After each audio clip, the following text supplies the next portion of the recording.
eh, saya sampaikan selamat datang, selamat jumpa kepada kita semua. Kalau saya sudah mengakhiri perkuliahan kita tadi, tapi ada banyak keanehan yang saya lihat eh, bagi saudara-saudara sekalian ya. Saya tidak apa namanya melihat ada kesungguhan dari saudara-saudara semua dalam kuliah dengan saya. Itu terasa dengan keseriusan saudara eh, mengikuti kelas saya. Itu yang saya lihat. Saya hanya test case, tolong dulu semua on cam ya, dibuka kameranya semua, on cam. Karena ini saya belum pernah berkenalan dengan kalian, berjumpa dengan kalian secara langsung. Tolong dibuka kameranya, supaya saya mengenal wajah-wajah kalian. Tolong dibuka semua kameranya.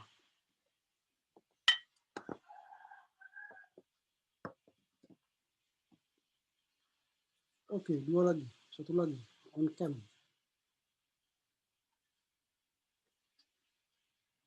Oke, Mikael Tobing. Apakah masih bisa di sana?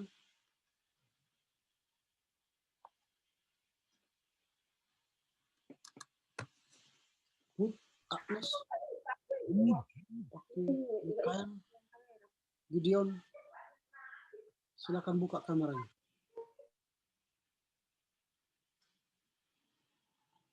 Ini Jordi. Oke. Ya baik, saudara, saya merasa bahwa eh, kalian semua tidak begitu serius mengikuti perkuliahan dari mata kuliah yang saya ampuh. Tadi saya hanya test case. Ketika saya tanya apakah ada yang mau memberi masukan atau bertanya. Lalu ada beberapa menit itu kalian tidak ada respon. Saya kirimkan pertanyaan itu pada pukul 10.44. Lalu saya mengatakan kalau ada pertanyaan, silakan. Kalau tidak ada, maka akan saya tutup perkuliahan ini itu pukul 10.59. Itu berarti hampir lebih dari 15 menit saya menanti respon saudara. Ternyata saudara tidak punya respon yang baik. Dan saya kirimkan absensi untuk menutup perkuliahan, lalu langsung kalian respon begitu cepat. Artinya kalian sudah merasa bebas, tidak kuliah lagi. Secara pribadi saya senang, karena saya tidak capek mengajar kalian. Tetapi secara finansial, orang tuamu rugi dan kamu rugi. Karena saya sudah dibayar untuk mengajar kalian. Kalau kalian tidak menggali ilmu dari saya, hilanglah uang mama bapakmu begitu saja. Tanpa ada knowledge kalian. Sayang. Tadi di kelas A saya marah betul. Karena keseriusan kalian belajar zero. Ini sudah pertemuan yang ke-7. 2 minggu lagi kita akan mid semester. Ujian tengah semester. Dari mana semua bahannya? Dari silabus yang saya sampaikan. Jadi tergantung kemampuan kalian untuk menangkap ilmu pengetahuan yang kita gumuli. Anda serius, dapat. Tak serius, ya nilai anjlok. Tolong Roynaldi, buka kameramu. Richard, Buka kameramu. Richard Marcelino, buka kameramu. Kalau enggak nanti saya remove. Saya belum kenal kalian. Dan saya mau kenal watak kalian dari wajah kalian dulu. Kalian masih manusia yang bisa diatur atau tidak? Mikael Tobing, buka kameramu. Ruth Agnes, buka kameramu.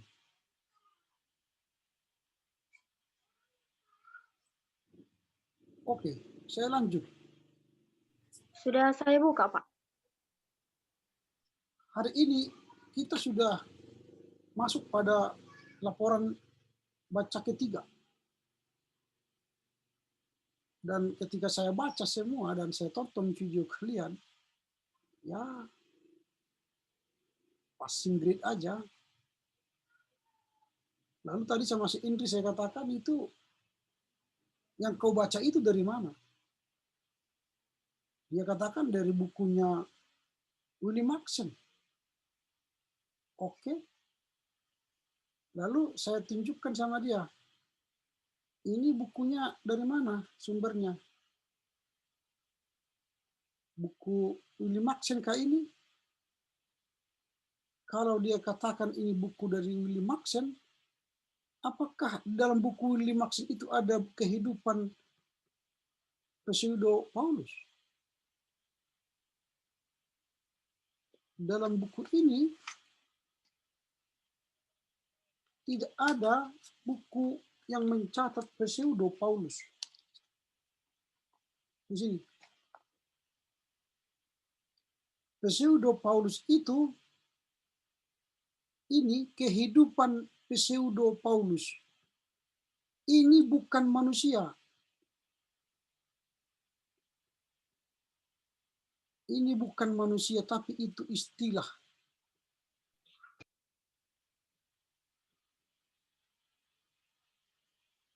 Jadi kalau dikatakan kronologi kehidupan Paulus, pseudo Paulus, berarti pseudo Paulus itu ada orang. Dan Willie Maxon nggak pernah tulis di sini ada kehidupan pseudo Paulus.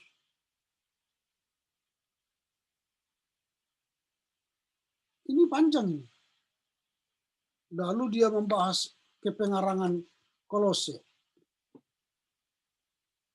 Saya baca di sini pun nggak ada dijelaskan Willie Maxon tentang Kolose seperti itu. Karena ini bukunya Willie Maxon ini dimulai dari isi kan, isi. Kemudian keadaan gereja dan persoalan kepengarangan ini baru masuk di sini. Lompat dia ke bagian B. Nah ini yang saya lihat apa namanya. Kalian membaca tapi tidak mengerti apa yang kalian baca. Jadi membaca itu saya katakan pahamilah dulu. Berulang-ulang dibaca. Baru mengerti, lalu bahasakanlah bahasamu sendiri tentang apa yang kau baca ini. Supaya apa? Supaya isi buku ini masuk ke otakmu ini. Anda ngerti pemikiran Willie Maxon.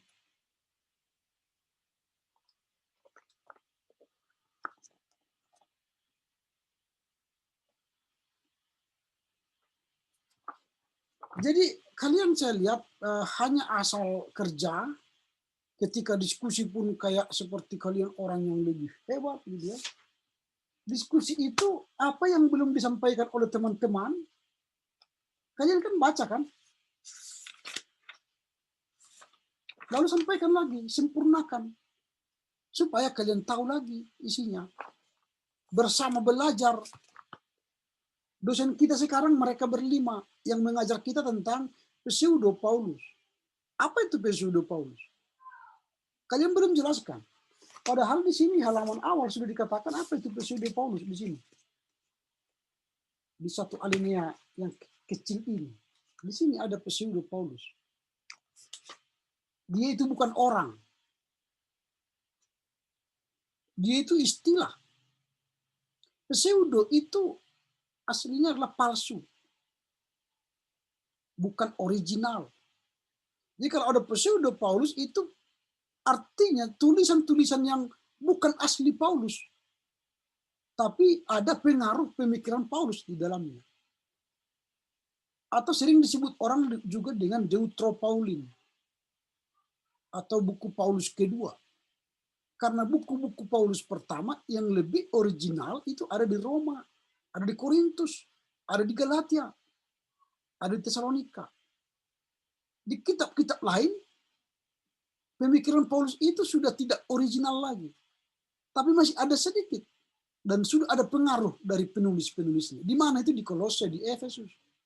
1-2 Timotius penggembalaan tadi. Titus, Filemon, baru terakhir surat Ibrani. Nah, kerangka berpikir seperti ini harus kalian kuasai. Minggu yang lalu kita sudah bicara surat-surat Paulus. Itulah yang original, yang asli. Lalu kalian harus hafal mana surat Paulus yang asli dan mana surat Paulus yang tidak asli atau pseudo Paulin. Nah, cara belajar kita harus kembali ke silabus. Maka kalian itu selalu kembali ke silabus. Satu semester ini kita harus menyelesaikan maksud dan tujuan pertemuan kita selama satu semester ini. Kembali ke silabus. Maka kalian bacalah silabus itu berulang-ulang. Ini dibaca.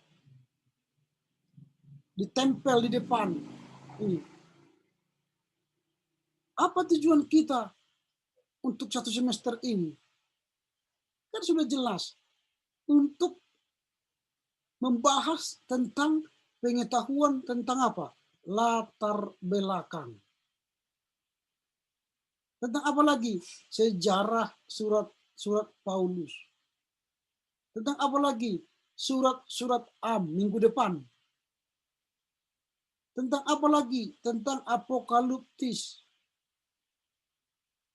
Lalu dengan Anda belajar satu semester ini, kompetensi itu artinya kemampuan saudara, diharapkan sudah bisa memahami sejarah surat-surat Paulus, memahami surat-surat memahami apa? Memahami apokaliptis. Itu diharapkan kompetensimu. Kamu itu sudah menjadi scholar, sarjana. Lalu kompetensi khususnya apa? Kompetensi khususnya kalian bisa menjelaskan. Kalau ditanya sintua atau pertua nanti apa itu surat-surat Paulus? Kalian sudah bisa jelaskan. Apa itu surat-surat pseudo Paulus? Kalian sudah bisa jelaskan. Apa itu surat-surat apa itu surat apokaliptis? Kalian sudah bisa jelaskan. Lalu apa lagi? Mengerti arti makna pokok-pokok ajaran serta tema-tema khusus dalam surat-surat Paulus itu. Inilah yang harusnya kalian dalami satu semester ini. Kalau ini sudah kalian kerjakan, maka kalian akan mendapat nilai bagus. Dapat nanti nilai A.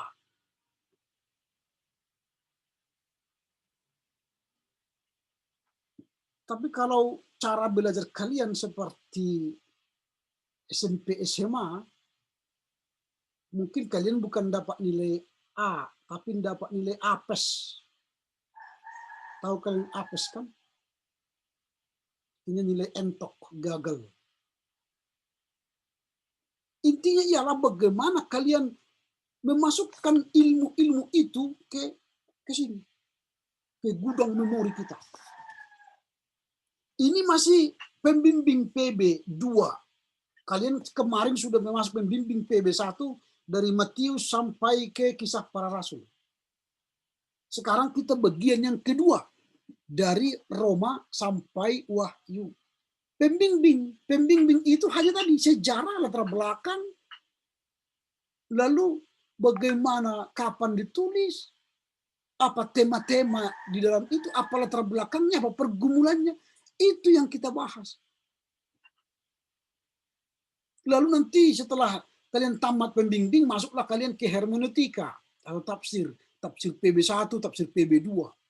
Tamat tafsir PB1 maka kalian masuk ke dogmatika atau ke teologi PB1, PB2.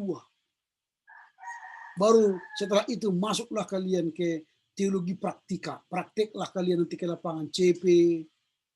Setelah CP baru nanti kalian menulis skripsi, baru tamat. Sarjanalah kalian. Ini tahapan yang akan kalian lewati selama 4 tahun ke depan.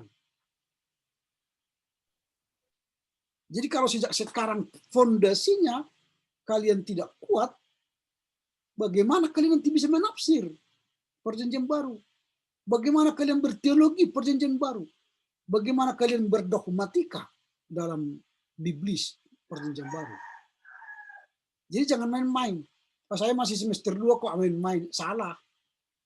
Sejak sekarang Anda itu mempersiapkan kuda-kuda, fondasi yang kuat untuk ke masa depan. Kalau di pembimbing kalian gagal, jangan harap menjadi pendeta yang bagus, teolog yang bagus.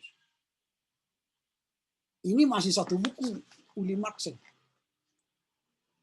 Belum lagi nanti saya kasih buku-buku yang berbasis bahasa Inggris atau bahasa-bahasa lain. Ini syukur masih ada terjemahan-terjemahan yang bisa kita baca. Bagaimana kalau dikasih kalian buku-buku yang bukan bahasa Indonesia? Nah ini ya. Jadi saya minta keseriusan kalian untuk mengikuti perkuliahan dari saya. Saya katakan bahwa sejak awal kalian sudah sebenarnya punya nilai. Artinya nilai itu sudah ada di awal perkuliahan yang harus kalian pertahankan. Di awal itu kan dulu saya katakan kalian sudah nilai A. Tapi harus dipertahankan melalui apa? Hadir di kelas. Kalau tidak hadir, dikurangi. Setelah itu apa? Kerjakan tugas. Tugas itu apa? Tugas pribadi, itulah laporan baca. Dan tugas kelompok. Setelah itu apa lagi? Ujian tengah semester. Setelah itu apa lagi? Terakhir ialah UAS, ujian akhir semester. Setelah ini dapatlah kalian ini A atau menurun jadi B karena perilaku kalian, karena ketidakmampuan kalian mengikuti perkuliahan, jadi dia B atau paling jelek dia menjadi C atau mungkin jadi E.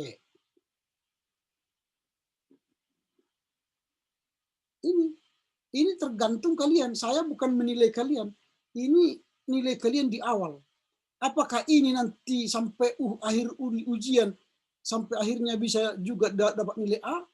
Itu tergantung kalian. Apakah bisa nanti seperti ini? Bertahan. Karena rajin, karena tugasmu bagus, karena tugas kelompokmu bagus, karena ujian tengah semestermu bagus, ujian akhir semestermu bagus. Maka bertahanlah kamu dapat nilai A. Atau sebaliknya, menurun. Jadi ini tergantung saudara. Jadi yang membuat nilaimu bukan saya. Yang membuat nilaimu you sendiri. Jadi jangan nanti setelah akhirnya kalian dapat nilai C atau nilai D, oh ini dosen killer ini, kalian bilang. Bukan. Yang membuat nilaimu A itu tergantung you. Belajar yang baik enggak. Belajar yang baik pasti dapat nilai A. Tidak belajar yang baik dia dapat nilai E. Kalau banyak bertanya dengan memberi masukan, itu dinilai juga. Tapi kalau mulai duduk kuliah sampai semester tidak pernah nimbrung dalam pertanyaan atau dalam diskusi, ya dapat pas-pasan aja. Standar.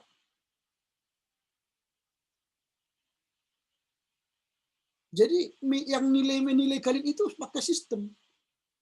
Ini langsung saya masukkan ke sistem. Penilaian itu seperti ini. Supaya nanti bisa kalian lihat ya. Itu pakai sistem.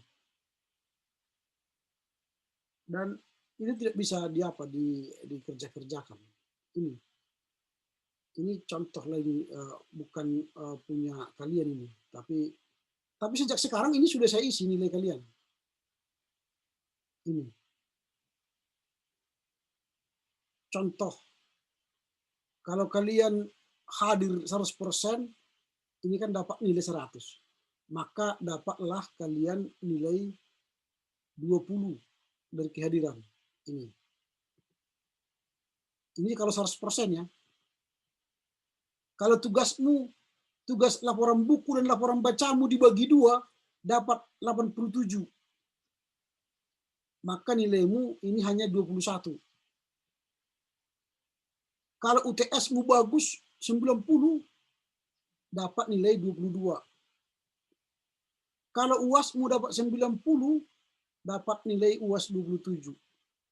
Di jumlah ini semua jadi ini 91,35, berarti dapat apa? A. Tapi kalau seperti ini 185, 75, 80 dapat apa? Botol. Maka itu tergantung you. Ini sistem ini sudah jalan sekarang. Habis kau mengerjakan tugas, ini sudah masuk nilaimu di sini. 2 minggu lagi kalian UTS, sudah masuk nilaimu di sini. Jadi by system dia bekerja. Jadi kita kuliah ini juga sudah saya nilai. Kehadiranmu, keaktifanmu di kelas itu sudah jalan argonya. Argo mundur atau argo naik mempertahankan. Tergantung kamu.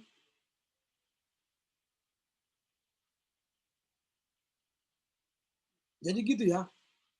Saya hanya mempertegas perkuliahan kita ini. Mumpung kita masih daring dalam jaringan. Mungkin semester depan kita bertemu langsung. Kalau bertemu langsung makin iri lagi peraturannya. Kalau di sini 10 menit tidak datang sudah anggap hadir. Kalau di kelas saya datang, Anda baru masuk, saya keluarkan. Dan tidak bisa masuk. Kalau sekarang kan terserah. Kamu berpakaian apapun nggak tahu kita kan. Nah ini hanya sekedar masukan. Minggu depan kita masuk pertemuan ke-8. Tolong para pembaca yang melaporkan bacaannya bekerja dengan baiklah. Jangan asal-asalan. Karena setiap laporan bacaan kalian itu langsung saya nilai. Di sininya langsung saya buat itu nilainya di atas.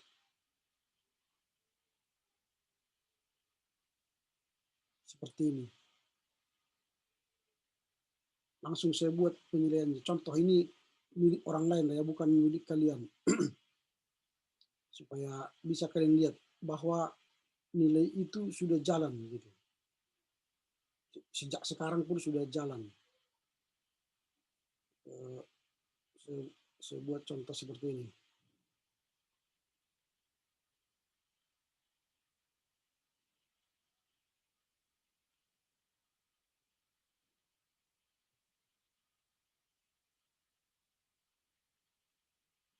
Nah ini, saya langsung nilai. Langsung saya kasih nilai itu. Selesai saudara berbicara di YouTube dan saya baca tulisanmu, saya langsung kasih nilai.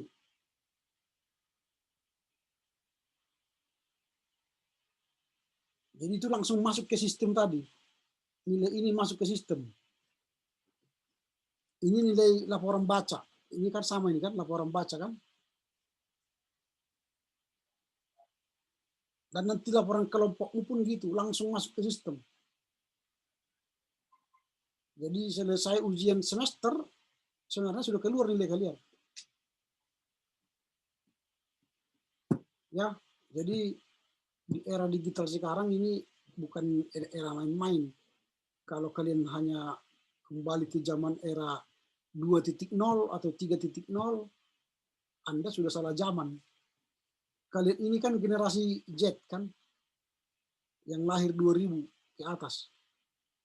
Generasi Z. Generasi kalian sudah generasi alpha ya, bukan generasi Z. Generasi Z itu 2000 sampai 2000 berapa ya? Kalian lahiran tahun 2000 2002 ya, 2001 atau 2002? 2002 ya. Ya, kalian generasi Z. Kalau kalian tidak mampu bersaing dalam di era digital ini, apalagi pendeta yang tidak melek teknologi, ditertawain orang kalian. Kalau kalian tidak punya buku banyak, tidak membaca buku banyak, kasihan lah. Coba ini perpustakaan pribadi saya.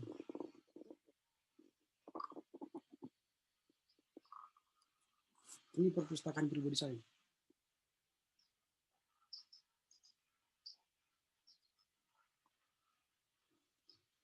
Sekarang kumpulkan buku-bukumu. Itu buktinya Anda teolog. Banyak baca buku. Supaya ini berisi. Sejak sekarang, kumpulkan buku-buku. Oke, sampai di situ dulu. Ada pertanyaan sebelum kita tutup?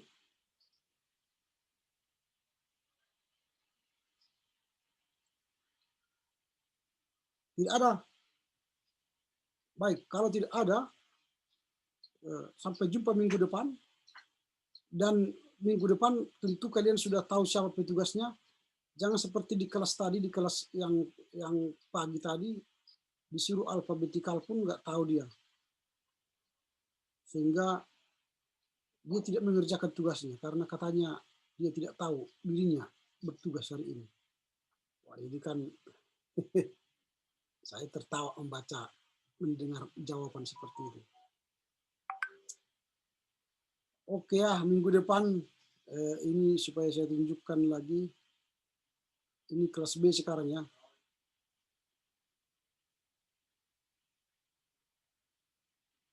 Ini minggu depan.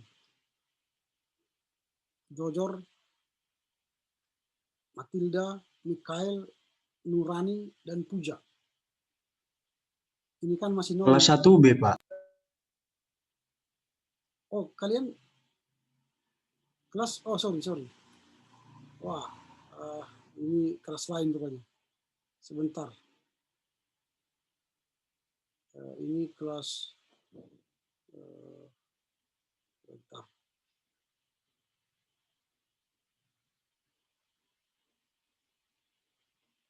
Ya. Oke, sebentar.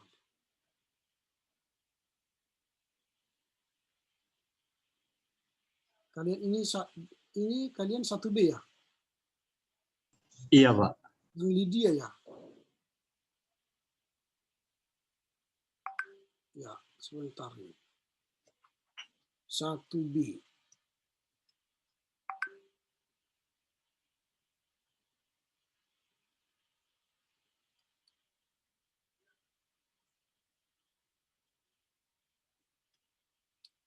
Ya, ini.